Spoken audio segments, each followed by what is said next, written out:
بسم اللہ الرحمن الرحیم السلام علیکم ورحمۃ وبرکاتہ نحمدہ ونصلی ونسلم علی رسولہ الکریم وعلی آلہ وصحبہ الکرام اجمعین وبارک وسلم۔ درس نظام شریعت میں تمام سامعین کو ناظرین کو خوش آمدید کہتا ہوں اور امید کرتا ہوں کہ آپ سب خیر و عافیت سے ہوں گے۔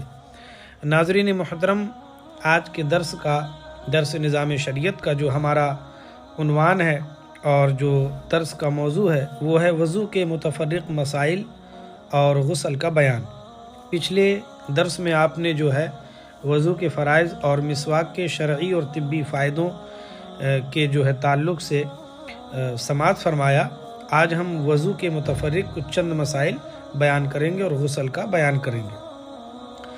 ناظرین محترم، حضرت عائشہ صدیقہ ام المؤمنین رضی اللہ تبارک و تعالی عنہ فرماتی ہیں کہ محبوب خدا سید الانبیاء امام الانبیاء صلی اللہ تبارک و تعالی علیہ وسلم جب جنب ہوتے اور کھانے یا سونے کا ارادہ فرماتے تو نماز کا سا وضو فرما لیتے، یعنی کہ اللہ کے نبی سید عالم صلی اللہ علیہ وسلم جب ازواج مطہرات کے پاس ملاقات کے لیے جاتے اور جب جو ہے وہ ازواج سے قربت کے بعد جب وہ جنب ہوتے، یعنی کہ حالت جنابت میں بیوی سے ملاقات کے بعد جب حالت جنابت میں وہ ہوتے اور وہ اس وقت جو ہے کھانے اور پینے کا ارادہ فرماتے، نماز جیسا وضو فرما لیتے، اور فرمایا کہ جب تم میں کوئی اپنی بیوی کے پاس جا کر دوبارہ جانا چاہے تو اس کو چاہیے کہ وہ وضو کر لے، یعنی کہ جب بندہ اپنی بیوی سے قربت حاصل کرے اور ہم بستر ہو، ملاقات کرے، تو جب اس ملاقات کے بعد وہ فارغ ہو اور دوبارہ چاہتا ہے کہ وہ جو ہے بیوی سے قربت کرے تو اس کو چاہیے کہ وہ جو ہے پھر سے نماز جیسا وضو کر لے۔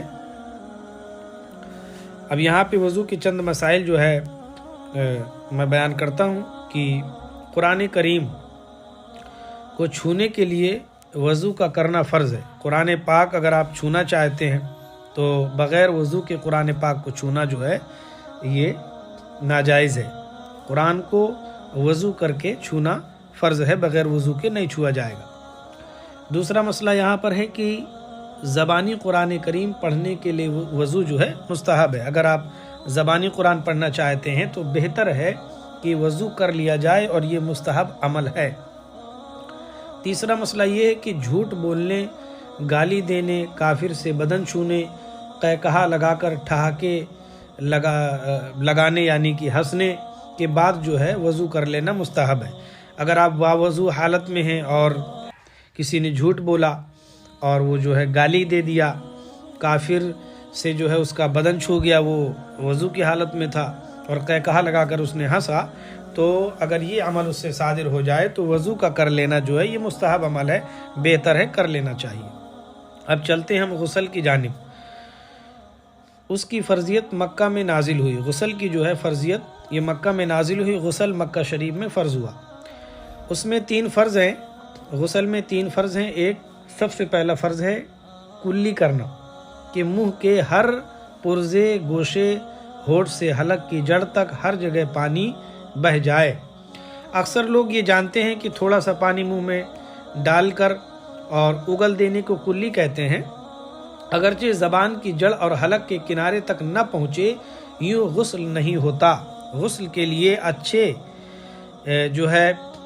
طریقے سے غرارہ کرنا اور منہ کے ہر حصے میں جو ہے پانی کا پہنچا لینا، تو یہ جو ہے غسل میں فرض ہے۔ صرف جو ہے کلی کر لینا، تھوڑا سا پانی لے کے پچک دینا، تو اس سے جو ہے غسل نہیں ہوتا۔ نہ اس طرح نہانے کے بعد نماز جائز ہے۔ اگر اس طریقے پر نہایا کہ غسل میں فرائض کی ادائیگی نہیں ہوئی تو پھر جو ہے بندے کی نماز بھی نہیں ہوگی، اور اس حالت میں نماز بھی جائز نہیں جب غسل مکمل کمپلیٹ نہ ہو۔ بلکہ فرض ہے کہ داڑھوں کے پیچھے، گالوں کی تہ میں، دانتوں کی جڑ اور کھڑکیوں میں، زبان کی ہر کروٹ میں، حلق کے کنارے تک پانی بہے۔ یہ جو ہے غسل میں کلی کرنے کا طریقہ ہے۔ دوسرا فرض یہ ہے کہ ناک میں پانی ڈالنا، یعنی دونوں نتنوں کا دھلنا،